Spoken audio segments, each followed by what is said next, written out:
This is Dave, and today we're going to see exactly what getting killed by a grizzly bear feels like. Because the thing that ends his life isn't the bear. It's a fatal mistake his body makes in the first 3 seconds. We're going to walk through his destruction, system by system. Let's start with the hit. Dave thinks the danger is the teeth. Dave is wrong. The first thing that reaches him isn't a bite. It's a freight train wearing fur. A charging grizzly carries over 26,000 joules of energy.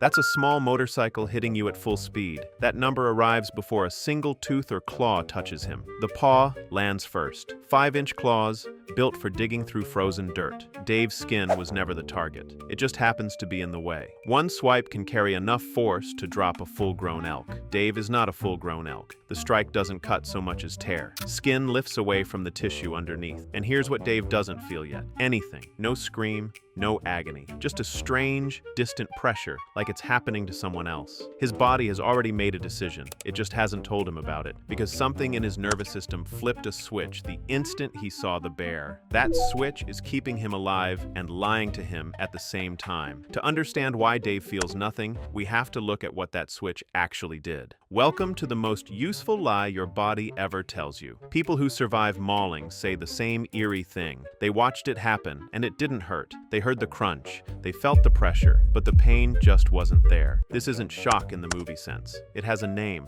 Stress-induced analgesia. The second Dave saw the bear, his brain dumped a flood of adrenaline into his blood. Heart slams faster. Vessels clamp down. Lungs throw open. The body goes to war. At the same time, the brain releases its own opioids.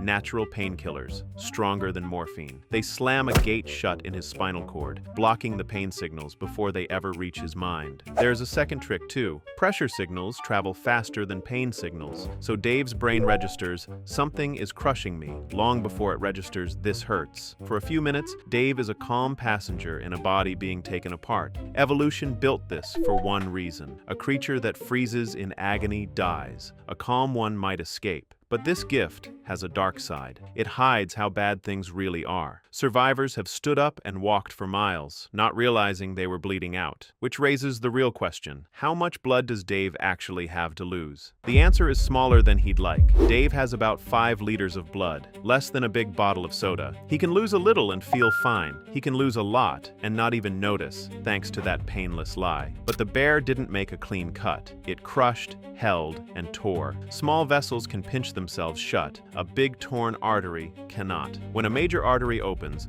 blood leaves in bright spurts, timed to every heartbeat. And Dave's heart is racing on adrenaline, so it empties him faster. With a major artery torn and nothing stopping it, a person can bleed out in under 5 minutes. As the tank drains, the body triages. It picks who lives. Skin and limbs get cut off first. They go pale, cold, clammy. Kidneys and gut are shut down next. Anything not keeping him conscious gets sacrificed. Everything funnels to 2 organs, the brain and the heart. Lose more than 40%, and the lights simply go out. No warning. But losing blood is only dangerous if the bear keeps going, so why would it stop? That depends entirely on why the bear attacked, and almost nobody knows the difference. Get it wrong, and the smartest move becomes the deadliest one. There are 2 completely different bears wearing the same fur. The first one is scared. Dave surprised it, or got too close to its cubs. This bear is huffing, popping its jaw, slapping the ground. It's not hunting, it's panicking. Nearly half of all grizzly attacks are this: a mother who just wants the threat gone. For this bear, the attack is short. It hits,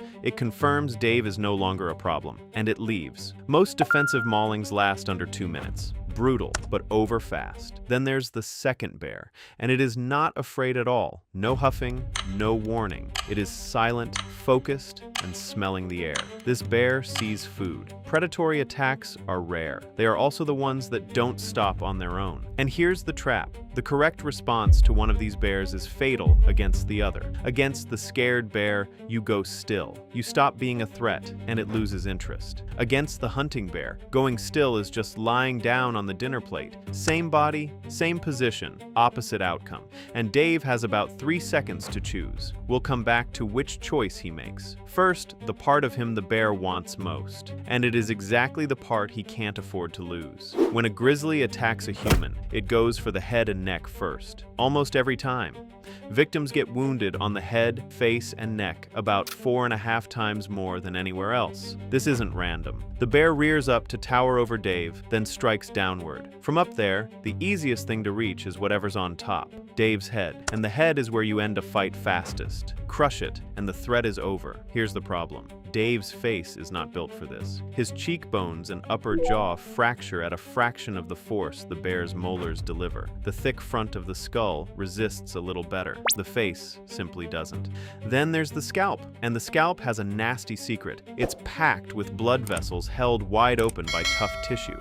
They can't pinch shut, so even a shallow scalp tear bleeds like a severed artery. The head betrays Dave twice, fragile bones on the outside, a bleeding trap on the surface. And under all of it sits the one thing that, if it survives, lets Dave survive too, his brain, which is currently running the only program that matters. A survival program written long before bears were a problem. And it might just work. So Dave's 3 seconds are up, his body picks, and it picks the most human option. He runs. Every instinct screams run, and running is the worst thing he can do. A grizzly hits 30 miles an hour. Dave, on his best day, does maybe 15. Worse, running tells a confused bear that he's prey. Prey flees. Threats don't.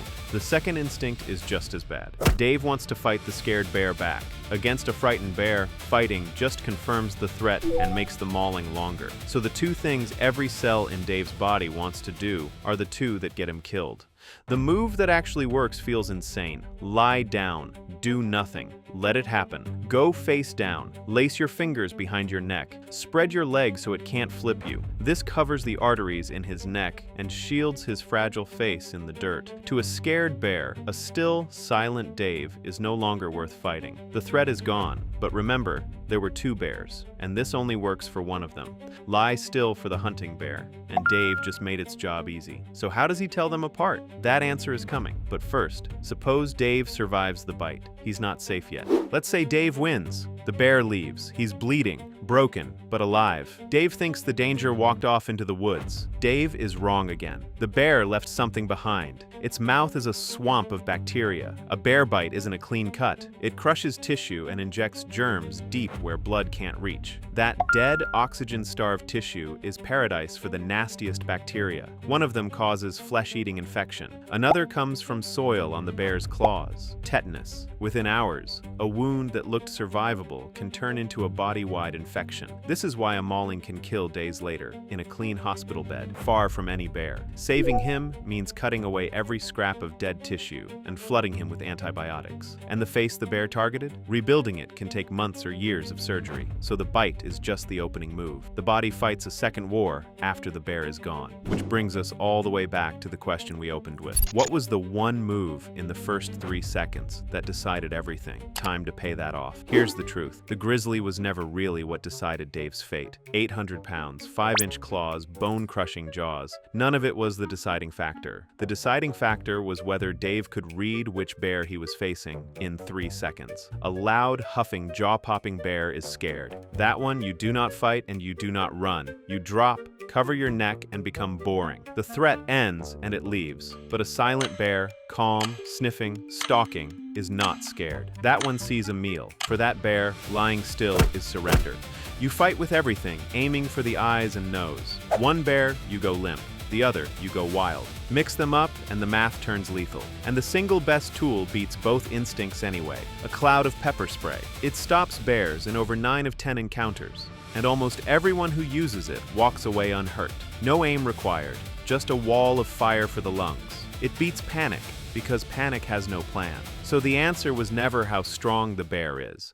It's whether Dave keeps a clear head for 3 seconds. The animal that nearly killed him was strength. The thing that saved him was a decision. And against a grizzly, that's the only edge a soft, slow human ever had. Dave walked away from a grizzly using nothing but a clear head. The wilderness has other ideas. Drop a comment with the next thing Dave should learn to survive. He's not picky.